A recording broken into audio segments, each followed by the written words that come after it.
के चरणों में बारंबार प्रणाम। मेरा नाम शंभू शरण मानव है।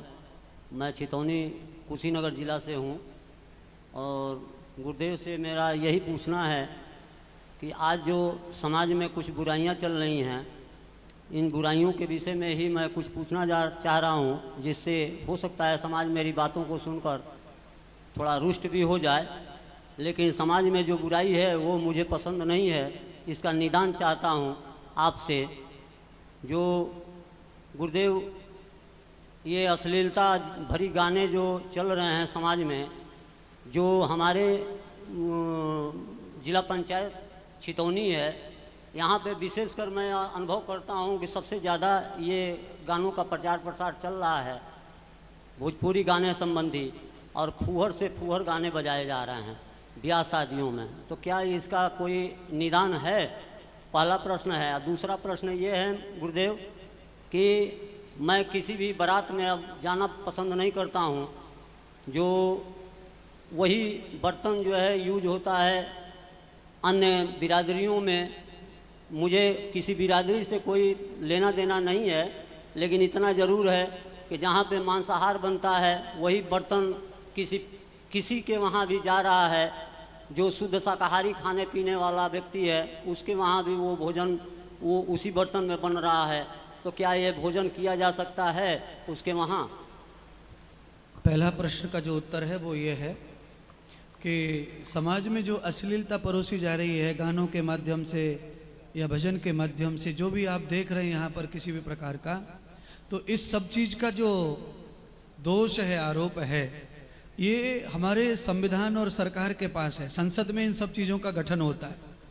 तो संसद में जब गठन होता है तो एक सेंसर बोर्ड बनता है। सेंसर बोर्ड बनता है तो वो गानों को, फिल्मों को, सबको देखता है। उसके ऊपर ये गाना चलेगा कि नहीं, ये होगा कि नहीं, फिल्म चलेगी कि नहीं, वो निर्णय करता है। पर सब जगह पर जो है रिश्वतखोरी, दलालखोरी चलती है। तो ये अश्लीलता का जो परोसना है, ये केवल तुम्हारे जहाँ तहसील से आए वहाँ नहीं है, ये सब शिक्षा पद्धति का प्रकार है। मैं अभी पहले कह रहा था, शिक्षा पद्धति जब से हमारी बदली है, हमारे अखंड भारत की जो कल्पना है वो केवल चीखने चिल्लाने में अब रह गई है। अखंड भारत की कल्पना का जो नाश हुआ है, उसके कारण ही नाश हुआ है। ये मैकाले की पद्धति की जो पढ़ाई है, लॉर्ड मैकाले नाम का राक्षस जो भारत में आया था, उसने ही संस्कृति को पनपाने के लिए योजना बनाई थी और वो सफल हो गया। हमारे जो विद्वान थे, हमारे जो देश को चलाने वाले शास्त्रीय ज्ञानी थे, वो सारे के सारे लोगों ने सरेंडर कर दिया था उसके सामने, लालच में, धन के लालच में। जैसे आज भारत में कोई बम फटता है, आज भारत में कोई अश्लील फिल्म परोसी जाती है, तो लालच है, पैसा मिलता है, ये मिलता है तो सब परोसो, सब करो। ऐसे ही लॉर्ड मैकाले का भी ऐसे हुआ, उसने सबको खरीद लिया और ये संस्कृति हमको दे दी। आज वो हमको इस तरह पढ़ाई में डाल दिया है, सबका माथा खराब कर दिया है कि अब चरित्र का कोई महत्व नहीं बचा है।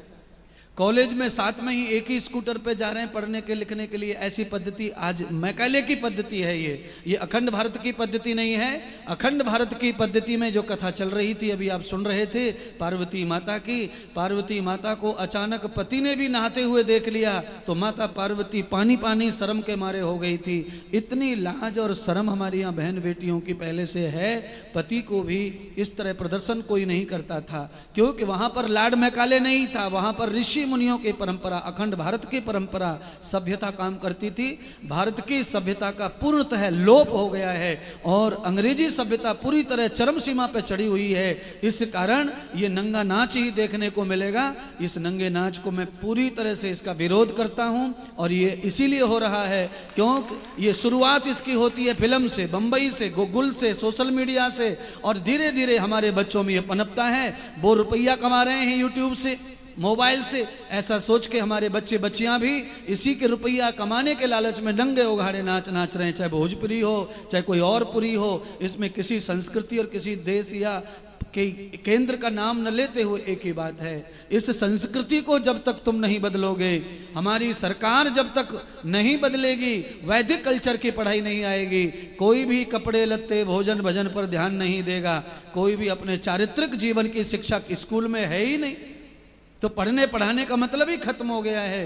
तो आदमी कुछ भी कर रहा है। एक तो ये हो गया, इस अश्लीलता को रोकना है तो लौट करके फिर भारत में आना पड़ेगा, भारतीय संस्कृति में आना पड़ेगा और अपने बच्चों को वही पद्धति से पढ़ाना पड़ेगा कि दुर्गा माता कैसी है, काली माता कैसी है, झांसी की लक्ष्मीबाई कैसी थी। ज़्यादा दिन नहीं लक्ष्मीबाई को हुए, जब हम लक्ष्मीबाई का पाठ पढ़ाएंगे, जब अहिल्या का पाठ पढ़ाएंगे, अहिल्याबाई होलकर का पाठ पढ़ाएंगे, तो ये कल परसों, साल 2 साल 10 साल 1000 साल नहीं, ये सब पीढ़ी दर पीढ़ी आप जब पाठ पढ़ाएंगे तो ये अश्लीलता का जो चित्र आप देख के दुखी हो, इससे मुक्ति प्राप्त हो जाएगी, अन्यथा इससे मुक्ति प्राप्त नहीं होगी। दूसरा सवाल आपने जो किया था वो बर्तन का सवाल है। हमारे ऋषि मुनि साधु संत कहते हैं कि पात्र देखकर दान करो, यानी कि पात्र का अर्थ है, जरा माइक को हटा लो पंखे कूलर के आगे से शर्मा जी। पात्र देख के दान करने का विधान है, तो पात्र का भोजन पे पूरा प्रभाव पड़ता है। अगर उसी पात्र में मांस आदि पक रहा है तो उसी पात्र में बाद में मेथी सब्जी पक रही है तो उसके ऊपर उसका प्रभाव रहता है, क्योंकि पात्र हमेशा चीजों को ग्रहण करता है। आप धो लो, पोंछ लो, जो भी आपको करना है, घसड़ लो रेत से मिट्टी से, तब तो ठीक है।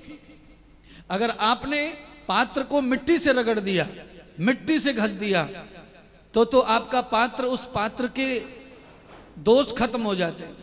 फिर आप उसमें शाकाहार पवित्र भोजन का निर्माण कर सकते हैं। पर हलवाइयों के यहाँ शादी ब्याहों में इस तरह का प्रयोग होता नहीं है।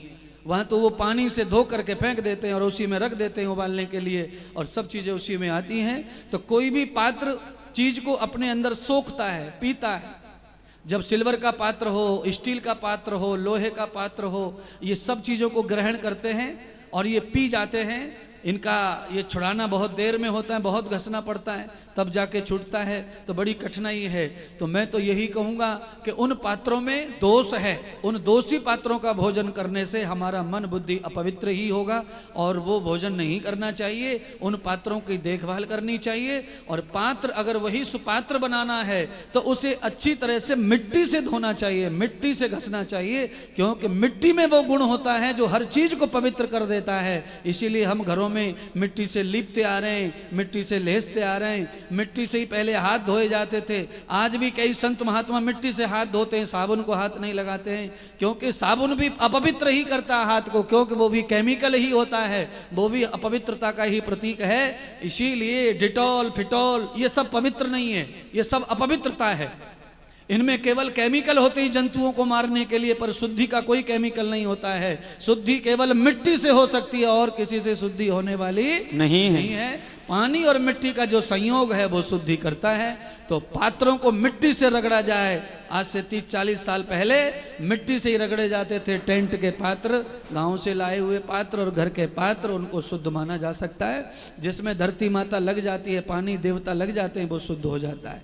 उसमें कोई मांस अंडा भरा नहीं रह जाता, उसका शुद्धिकरण हो जाए तो सब हो जाता है। एक दारू वाले, एक गांजा पीने वाला, एक तंबाकू खाने वाला, जिस तरह पात्र नहीं है, उसे सत्संग का ज्ञान देकर, विचार दे करके उसकी इस दुर्गति को निकाल करके उसे सदगति दी जा सकती है। ऐसे ही लोहे तांबे के पित्र को भी सुधार करके उसे भी शुद्ध बनाया जा सकता है। जय